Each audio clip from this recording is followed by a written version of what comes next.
نگاہی سے بھی بچتے ہیں کہ آپ اپنی نگاہوں کی آوارگی سے بھی بچتے ہیں. یاد رکھنا میرے آقا صلی اللہ علیہ وآلہ وسلم نے فرمایا جو لوگوں کے سامنے نیکی کرے اور گناہوں سے اکیلے میں نہیں بچے اللہ اس کی نیکیوں کو ایسے بکھیر دے گا جیسے ریت کے ذرے بکھیر دیے جاتے ہیں. کیونکہ قرآن کہتا ہے وَالْعَاقِبَةُ لِلْمُتَّقِينَ آخرت تو صرف ڈرنے والوں کے لیے ہے, آخرت تو صرف متقیوں کے لیے ہے.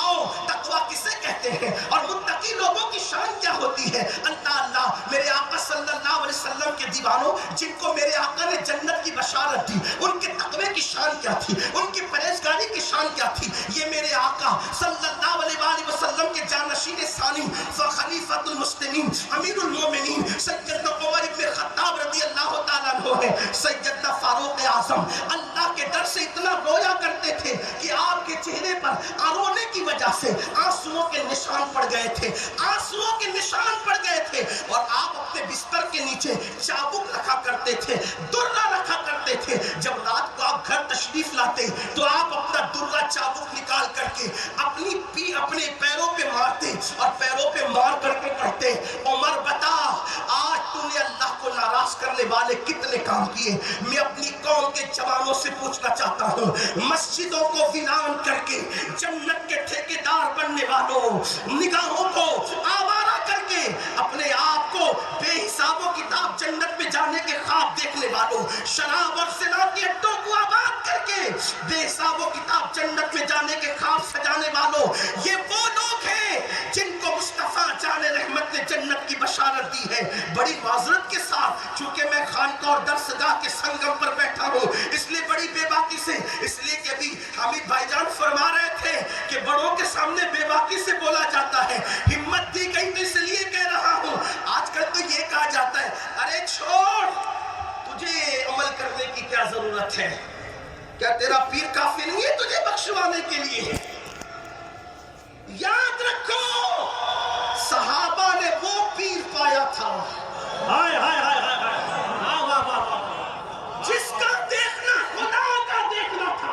من رانی فقط ران حق, جس نے مجھے دیکھا اس نے جلوے خدا کو دیکھا.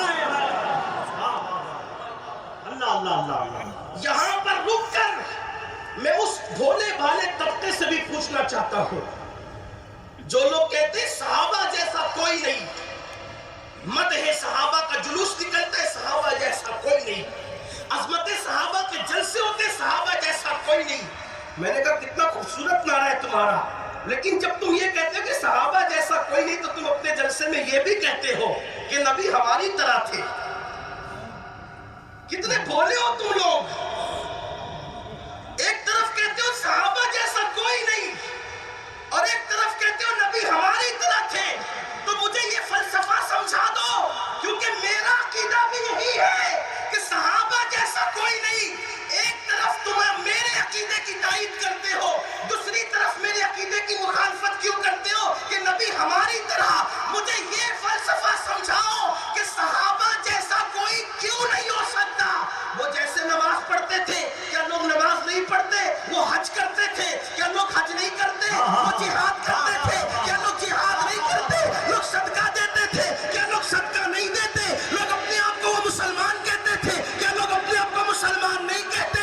ارے وہ لوگ تو کبھی سو بھی جاتے تھے, لیکن لوگ تو 40 دن تک کے جو ہے گھر بار چھوڑ کر کے مسجدوں میں پڑے رہتے, کاروبار چھوڑ کے. پھر کیا بات ہے کہ صحابہ جیسا کوئی نہیں. نماز کی وجہ سے صحابی نہیں, عبادت کی وجہ سے صحابی نہیں, حج کی وجہ سے صحابی نہیں, زکات کی وجہ سے صحابی نہیں. تو میں نے کہا پھر صحابی کون سی چیز بناتی ہے؟ تو کہا بات یہ ہے کہ جس نے ایمان کی حالت میں صرف ایک مرتبہ, ایمان کی حالت میں ایک مرتبہ نبی کو دیکھ لیا, آمنہ کے لال کو دیکھ لیا, وہ صحابی ہو گیا. میں نے کہا نادان, جس نے دیکھ لیا اس کے برابر کوئی نہیں ہو سکتا.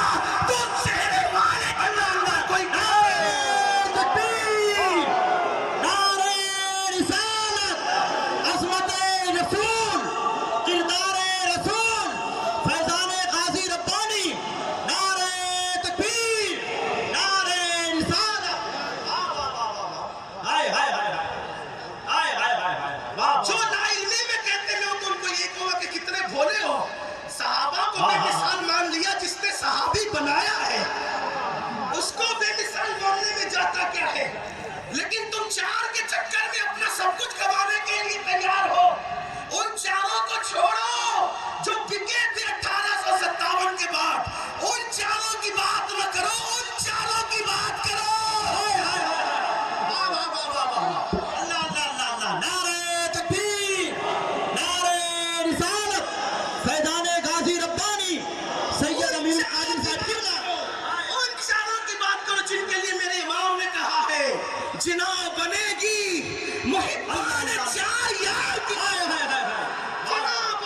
عثمان، علی، پھر 4 ہے علی، فاطمہ، حسن، حسین، پھر 4 ہے امام اعظم، امام شافعی، امام مالک، امام احمد بن حنبل، پھر 4 ہے قادری، چشتی، نقشبندی، سہروردی۔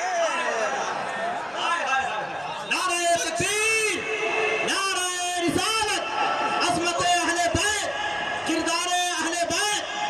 ان 4 کو چھوڑ، بولوں گا تو زبان میں کچھ کرکری ہوگی، اس لیے کہنا نہیں چاہتا۔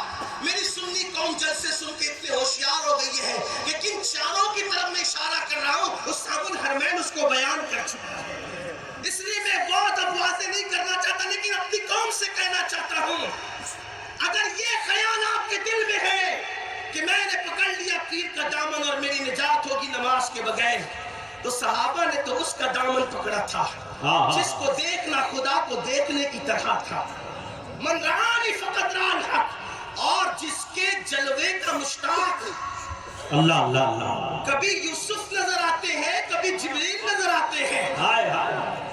حضرت علامہ جامی کہتے ہیں حضرت یعقوب می گوید، حضرت یعقوب می گوید فدایت یا رسول، حضرت یعقوب می گوید فدایت یا رسول، دیدہ من یوسف من مصر من کنعان من، اللہ اللہ اللہ، تم جس کے لیے کہ یا رسول اللہ آپ پر میں بھی قربان، میرا دیدہ بھی قربان، میرا یوسف بھی قربان، اور کنعان بھی قربان، سب آپ پہ قربان ہے۔ یوسف جس کے حسن کے مشتاق ہو اور جبریل جس کے حسن کے مشتاق ہو، کہتے ہیں بے لقائے یار ان کو چین آ جاتا اگر بار بار آتے نہ یوں جبریل سدرہ چھوڑ دے۔ جبریل سدرہ پہ رہ کر بھی تمنا کرتے ہیں کاش اللہ مجھے کوئی کام کہتے، توجہ تو کرے ذرا، سدرہ پہ رہ کے جبریل کی تمنا ہے، لوگ سدرہ کو تصور میں لانا چاہتے ہیں اور سدرہ کا مکین مدینے میں آنا چاہتا ہے۔ واہ واہ واہ، پوچھے تو صحیح کہ یہ مدینے میں رکھا کیا ہے، کوئی پوچھے تو صحیح کہ مدینے تمنا کرتے کوئی کام اللہ دے دے تاکہ میں جا کے اسی بہانے آمنہ کے لال کا دیدار کر لوں، کہتے بے لقائے یار ان کو چین آ جاتا اگر بار بار آتے نہ یوں جبریل سدرہ چھوڑ کر، بار بار تو حضور کا دیدار کیا تھا صحابہ نے، ان کو ایسا پیر ملا تھا، مگر جنت کی بشارت پانے کے بعد بھی قرآن ان کی پہچان بھی بیان کرتا ہے، تراہم رکعا سجدا یبتغون فضلا من اللہ ورضوانا، کہ جب تم ان کو دیکھو گے تو رکوع اور سجود کرتے ہوئے دیکھو گے۔ مفسرین کہتے ہیں اس سے مراد فرائض رکوع سجود نہیں ہے، اس سے مراد تو نوافل رکوع سجود ہے۔ اللہ اکبر، کہ وہ کثرت سے رکوع سجود کرتے تھے۔ عرض کر رہا تھا اپنی بات سمیٹتے ہوئے جلدی جلدی چلتے ہوئے، کیونکہ اصل عنوان کی طرف بھی آنا ہے۔ اللہ اللہ، سیدنا فاروق اعظم اتنا روتے ہیں کہ آنکھوں سے آنسو جاری ہے، چہرے پہ آنسوؤں کے نشان ہیں، اور چاہے وہ پیروں کے بستر کے نیچے درہ رکھتے ہیں، اور پھر اس کے بعد